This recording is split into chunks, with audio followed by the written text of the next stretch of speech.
नमस्कार दोस्तों, स्वागत है आपका लर्निफाई के यूट्यूब चैनल में।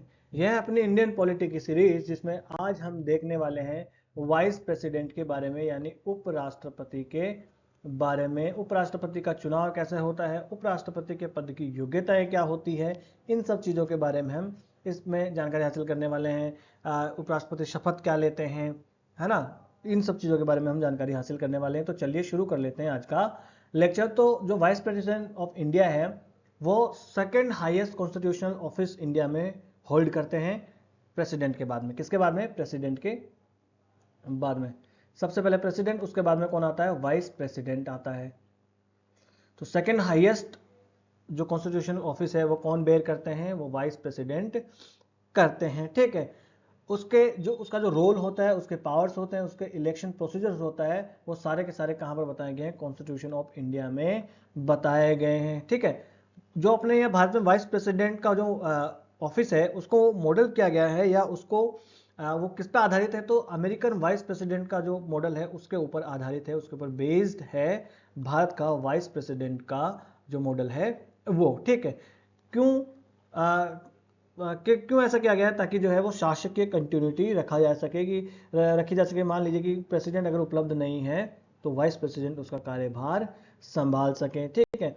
ये जो वाइस प्रेसिडेंट होते हैं, उपराष्ट्रपति होते हैं, वो राष्ट्रपति जो है इनको नियुक्त करते हैं। राष्ट्रपति की ऑफिशियल वारंट ऑफ प्रेसिडेंस जो है उसके ऊपर इनका काम होता है, इनकी नियुक्ति वगैरह होती है।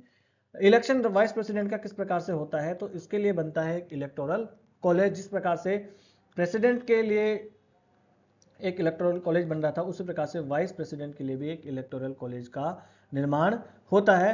तो उसका इलेक्टोरल कॉलेज वाइस प्रेसिडेंट का और प्रेसिडेंट का वाले इलेक्टोरल कॉलेज दोनों अलग अलग होते हैं। कैसे होते हैं? ठीक है। तो वाइस प्रेसिडेंट देखिए, सबसे पहले तो हम जान लें कि ये भी इनडायरेक्टली इलेक्टेड होते हैं। जिस प्रकार से प्रेसिडेंट होते हैं उसी प्रकार से ये भी इनडायरेक्टली इलेक्टेड होते हैं। एक इलेक्टोरल कॉलेज बनता है जिसमें होता है राज्यसभा प्लस लोकसभा। इन दोनों के जितने भी मेंबर्स हैं वो सारे के सारे इसके इलेक्टोरल कॉलेज में होते हैं, चाहे वो नॉमिनेटेड हो या प्लस वो इलेक्टेड हो।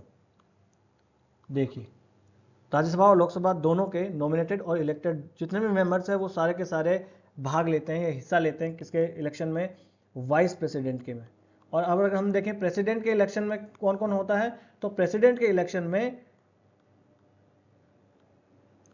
में लोकसभा प्लस राज्यसभा इसके होते हैं इलेक्टेड मेंबर।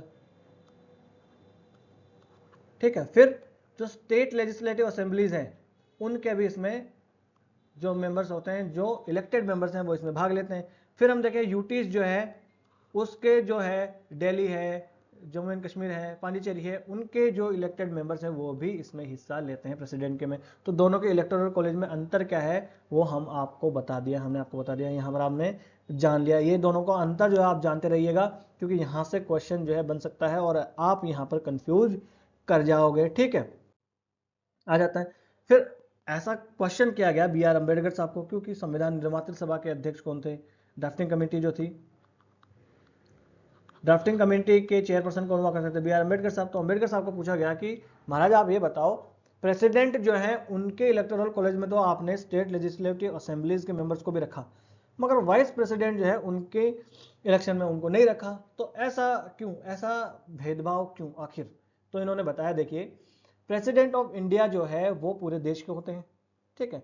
और प्रेसिडेंट ऑफ इंडिया जो है वो क्या है कि पूरे देश को रिप्रेजेंट करते हैं, और जिनमें स्टेट और यूनियन दोनों को वो रिप्रेजेंट करते हैं, ना कि किसी एक को। और उनका कार्य जो है ज्यादा महत्वपूर्ण है वाइस प्रेसिडेंट के कार्य से, है ना। वो पूरे एंटायर नेशन को रिप्रेजेंट करते हैं। ठीक है। उनका जो पावर होता है वो स्टेट और सेंटर दोनों तक उसको एक्सटेंडेड होता है। क्योंकि हम जब प्रेसिडेंट के बारे में देख रहे थे तो मैंने आपको बताया था कि किस प्रकार से प्रेसिडेंट जो है वो स्टेट्स के बिल्स पे भी वीटो कर सकते हैं। फिर जब प्रेसिडेंट रूल लगता है तो प्रेसिडेंट का रोल वहां पर आ जाता है। तो इस प्रकार से इनका रोल जो है वो होता है। ठीक है। परंतु वाइस प्रेसिडेंट जो है इनका ऐसा कोई रोल नहीं होता है। खासकर से इनका रोल जो है वो सेंटर के लेवल पे ही होता है, वो भी कहां पर? राज्यसभा तक ही सीमित होता है। कहां तक? राज्यसभा तक ही इनका रोल जो है वो सीमित होता है। क्या होते हैं? राज्यसभा के चेयरपर्सन होते हैं। जो वाइस प्रेसिडेंट होते हैं वो राज्यसभा के चेयरपर्सन होते हैं और उनका काम मुख्य रूप से मेनली उनका काम जो है वो राज्यसभा की मतलब चेयर करना ही उनका महत्वपूर्ण काम होता है। बहुत ही रेयर ऐसा ओकेजन होगा जिसमें वह प्रेसिडेंट के जैसे एक्ट करते होंगे, इसलिए उनका जो है इलेक्टोरल कॉलेज में स्टेट लेजिस्लेटिव असेंबलीज के मेंबर को इंक्लूड करना कोई बुद्धिमत्तापूर्व कार्य नहीं होगा। इलेक्शन इनका किस प्रकार से होता है, क्या मैनर होता है इनके इलेक्शन का, तो सेम उसी प्रकार से इनका इलेक्शन होता है। प्रोपोर्शनल रिप्रेजेंटेशन के थ्रू इनका इलेक्शन होता है। अनुपातिक प्रतिनिधित्व, हिंदी में कहेंगे आनुपातिक प्रतिनिधित्व, इसी व्यवस्था से इनका भी होता है, और वो भी सिंगल ट्रांसफरेबल वोट सिस्टम, एकल स्थानांतरणीय मत पद्धति से इनका होता है। एकल स्थानांतरणीय मत पद्धति, अगर हिंदी में जानते रहिए तो एकल स्थानांतरणीय मत पद्धति के माध्यम से यानी सिंगल ट्रांसफरेबल वोट सिस्टम के थ्रू इनका होता है इलेक्शन। ठीक है, ये क्या होता है मैं ऑलरेडी प्रेसिडेंट वाले वहां पर ऑलरेडी बता चुका हूं कि किस प्रकार से जो है रैंक दी जाती है, ना कि एक व्यक्ति को चुना जाता है। जितने भी लोग खड़े हैं उपराष्ट्रपति के चुनाव में उनको रैंक दी जाएगी, फर्स्ट सेकंड थर्ड, इस प्रकार से रैंक दी जाती है, और फिर उस रैंक में जो है एक निश्चित परसेंटेज हासिल करनी पड़ती है। ऑलरेडी जो डिसाइडेड है वो 50% प्लस 1% अगर आप हासिल करते हैं तभी आप राष्ट्रपति उपराष्ट्रपति बन पाओगे। जब तक नहीं बनते तब तक ये वोट जो है ट्रांसफर होते रहते हैं, है ना। ये सारी व्यवस्था मैं आपको राष्ट्रपति वाले लेक्चर में बता चुका हूं, अगर आपने नहीं देखा हो तो आप जाके पहले वो लेक्चर देखिए, ठीक है। और यहाँ पर जो भी चुनाव होगा वो सीक्रेट बैलेट के माध्यम से होता है, गुप्त मतदान होता है। क्या होता है? गुप्त मतदान होता है। पर एक चीज यहाँ पर याद रखिएगा कि यहाँ पर राष्ट्रपति के चुनाव में व्हिप जारी नहीं किया जा सकता। व्हिप ये क्या बुलाया सर? व्हिप क्या होता है? देखिए, व्हिप एक ऑफिसर होता है या व्हिप एक आदेश भी होता है जो पार्टी तब जारी करती है जब उनको ये कहना होता है कि आप इसके पक्ष में आप वोट कीजिए, इसके पक्ष में आप वोट नहीं कीजिए, तब जो है वो व्हिप जो है जारी किया जाता है। व्हिप एक ऑफिसर भी होता है जो पार्टी के अनुशासन को ध्यान में रखता है। उसकी जिम्मेदारी होती है कि उस पार्टी से रिलेटेड जितने भी मेंबर हैं वो असेंबली में या पार्लियामेंट में प्रेजेंट रहेंगे, और जब जब पार्टी चाहेगी पार्टी के आदेश के अनुसार उन वाले क्षेत्रों में वो वोट करेंगे या नहीं करेंगे। ऐसा व्हिप एक ऑफिसर भी होता है। तो याद रखिएगा कि राज्यसभा का चुनाव अगर हो, ठीक है, साथ साथ राष्ट्रपति का अगर चुनाव हो, प्लस उपराष्ट्रपति का चुनाव, इनमें व्हिप जारी नहीं किया जाता है। यहां पर व्हिप जारी नहीं किया जाता है। ये वाली बात जो है आप याद रखिएगा, ये वाली बात मत भूलिएगा, क्योंकि यहां से क्वेश्चन हो सकता है कि पूछ ले कि व्हिप जो है इन में जारी किया जाता है या इन में जारी नहीं किया जाता है। तो राज्यसभा का चुनाव होता है, राष्ट्रपति का चुनाव और उपराष्ट्रपति के इलेक्शन में व्हिप जो है वो जारी नहीं किया जा सकता है। अगर इनके चुनाव से रिलेटेड कोई भी डिस्प्यूट अराइज हो जाता है तो कौन देखता है? सुप्रीम कोर्ट वो देखेगा, ठीक है, और उसका जो डिसीजन है वो होता है फाइनल। राष्ट्रपति जो होता है, राष्ट्रपति के चुनाव से संबंधित कोई अगर विवाद उत्पन्न हो जाए तो कौन देखता है? सुप्रीम कोर्ट ही देखता है। अगर मान लीजिए इलेक्टोरल कॉलेज इनकम्प्लीट है, कि मान लीजिए किसी असेंबली में कुछ लोग चुने नहीं गए हैं, बाईपोल होने हैं अभी, कुछ लोग नहीं चुने गए हैं या कुछ लोगों का चुनाव हुआ नहीं है, कुछ ने इस्तीफा दे दिया, तो जो इलेक्टोरल कॉलेज है वो इनकम्प्लीट है, अधूरा है निर्वाचक मंडल, तो उसके आधार पर राष्ट्रपति के चुनाव को अवैध करार नहीं दिया जा सकता है। तो इनकम्प्लीट इलेक्टोरल कॉलेज के की वजह से इनके इलेक्शन को यहां पर अवैध नहीं करार दिया जा सकता है, ठीक है। अगर देखिए जब सुप्रीम कोर्ट के द्वारा इनके इलेक्शन को मान लीजिए अगर वॉइड करार दे भी दिया गया, तो जब तक वो कार्य उन्होंने किया है, जब तक वो पद पे रहे और उन्होंने जो कार्य किया है वो कार्य नल एंड वॉइड करार नहीं दिए जाएंगे। वो जो कार्य है वो तो फिर भी जारी रहेंगे। समझ में आ गया आपको बात? ठीक है। फिर क्वालिफिकेशन क्या होती है एक प्रेसिडेंट वाइस प्रेसिडेंट की? तो वाइस प्रेसिडेंट बनने के लिए उसको एलिजिबल होना पड़ेगा, सिटीजनशिप होनी चाहिए उसको, उसके पास में इंडिया की, वो भारत का नागरिक हो, भारत का नागरिक उसे होना चाहिए। वह कम से कम 35 वर्ष का होना चाहिए, उसकी एज जो है वो 35 ईयर्स होनी चाहिए। राज्यसभा का मेंबर बनने की उसके पास क्वालिफिकेशन होनी चाहिए। राष्ट्रपति के पास क्या थी? लोकसभा का, और यहाँ पर क्या है? राज्यसभा का जो है मेंबर बनने की आपके पास क्वालिफिकेशन होनी ही होनी चाहिए। ऑफिस ऑफ प्रॉफिट के ऊपर वो नहीं होना चाहिए। ऑफिस ऑफ प्रॉफिट क्या होता है? तो जब हम संसद वाला पार्ट पढ़ रहे होंगे, लेक्चर पढ़ रहे होंगे या टॉपिक देख रहे होंगे पार्लियामेंट वाला, उसमें हम देखेंगे बड़े विस्तार से कि ऑफिस ऑफ प्रॉफिट होता क्या है, तो अभी आप जानते रहिए कि ऑफिस ऑफ प्रॉफिट जो है उसके पद पर इनको नहीं होना चाहिए। ठीक है, फिर आगे जाते हैं। एग्जाम्पशंस जो है वो राष्ट्रपति को, उपराष्ट्रपति को क्या क्या है, एक सिटिंग प्रेसिडेंट होता है, एक वाइस प्रेसिडेंट होता है, गवर्नर और किसी राज्य का गवर्नर होता है, और जो यूनियन के स्टेट के मिनिस्टर्स होते हैं उनको लाभ के पद पर नहीं माना जाता है, यानी उनको ऑफिस ऑफ प्रॉफिट पे नहीं माना जाता है, इसलिए वो लोग वाइस प्रेसिडेंट का चुनाव लड़ सकते हैं। अब आपको कहोगे कोई प्रेसिडेंट वाइस प्रेसिडेंट का चुनाव क्यों लड़ेगा, ठीक बात है, पर ऐसा लिखा हुआ है, आप तो जानते रहिए। ठीक है, नॉमिनेशन देखिए, इनको नॉमिनेट करने के लिए 20 जो है वो प्रस्तावक होने चाहिए और 20 ही अनुमोदक होने चाहिए। कुछ तो उनके नाम को प्रस्ताव रखना चाहिए 20 को, कुछ 20 लोग और होने चाहिए जो अनुमोदन कर सके, हाँ भाई हम चाहते हैं कि राष्ट्रपति बने। राष्ट्रपति के मामले में कितने थे, 50-50 हुआ करते थे, आपको याद रखना है।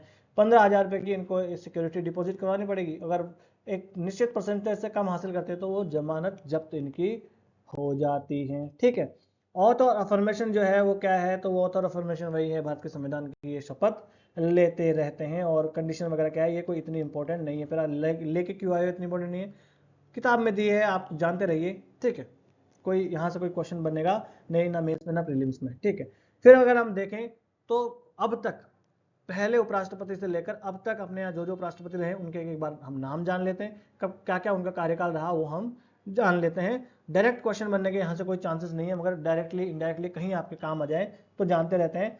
सबसे पहले उपराष्ट्रपति हुआ करते थे डॉक्टर सर्वपल्ली राधाकृष्णन, 1952 से लेकर 1962 तक, यानी 2 कार्यकाल इन्होंने पूरे करे थे।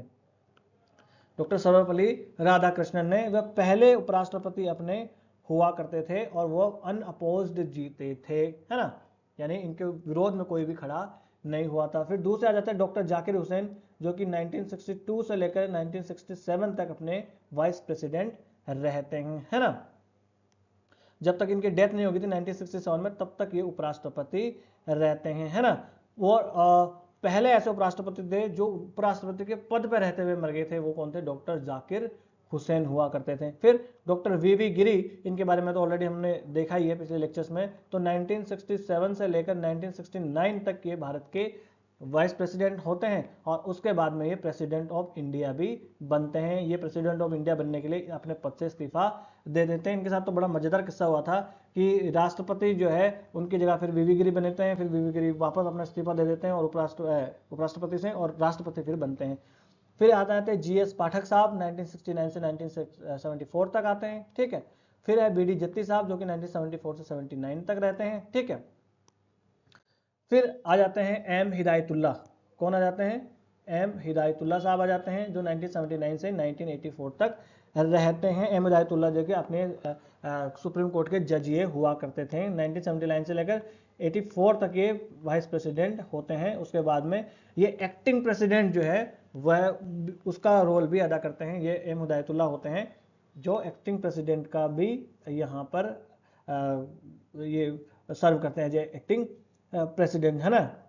कब, जब ज्ञानी जैल सिंह जो है उनकी एब्सेंस में ये बनते हैं। फिर आ जाते हैं R वेंकटरमन साहब, 1984 से 1987 तक वेंकटरमन होते हैं। वाइस प्रेसिडेंट ये होते हैं, बाद में जाके प्रेसिडेंट ऑफ इंडिया भी वेंकटरमन साहब बनते हैं। फिर है शंकर दयाल शर्मा साहब, 1987 से 1992 तक, तो यानी कि जब अपने यहाँ LPG लिबरलाइजेशन, प्राइवेटाइजेशन और ग्लोबलाइजेशन हुआ था, उस टाइम पे अपने कौन हुआ करते थे, तो वाइस प्रेसिडेंट हुआ करते थे शंकर दयाल शर्मा साहब। ठीक है, शंकर दयाल शर्मा साहब बाद में प्रेसिडेंट ऑफ इंडिया भी बनते हैं 1992 में। डॉक्टर KR नारायण जो है वो 1992 से लेकर 1997 तक रहते हैं, और नारायण जो 1997 तक रहते हैं, बाद में प्रेसिडेंट ऑफ इंडिया भी बनते हैं KR नारायणन साहब। फिर आते हैं कृष्णकांत साहब, आ जाते हैं 1997 से 2002 तक कृष्णकांत। ठीक है, और ये अपनी डेथ तक जो है इस पद पर रहते हैं। फिर आ जाते हैं भैरू सिंह शेखावत, BS शेखावत है, ये भैरू सिंह शेखावत है, ये राजस्थान के हुआ करते थे, हमारे गांव के पास में इनका गांव हुआ करता था, लगभग 10 किलोमीटर के आसपास होगा, हमारे गांव से 10 भी नहीं होगा, वहीं से हुआ करते थे भैरू सिंह जी शेखावत। 2002 से लेकर 2007 तक ये भारत के वाइस प्रेसिडेंट होते हैं। फिर आ जाते हैं मोहम्मद हामिद अंसारी साहब, 2007 से लेकर 17 तक, यानी कि 2 कार्यकाल ये कार्य करते हैं। उसके बाद में हामिद अंसारी के बाद में आ जाते हैं M वेंकैया नायडू साहब, जो कि 2017 से 22 तक रहते हैं। और M वेंकैया नायडू के बाद में अभी कौन है, तो जगदीप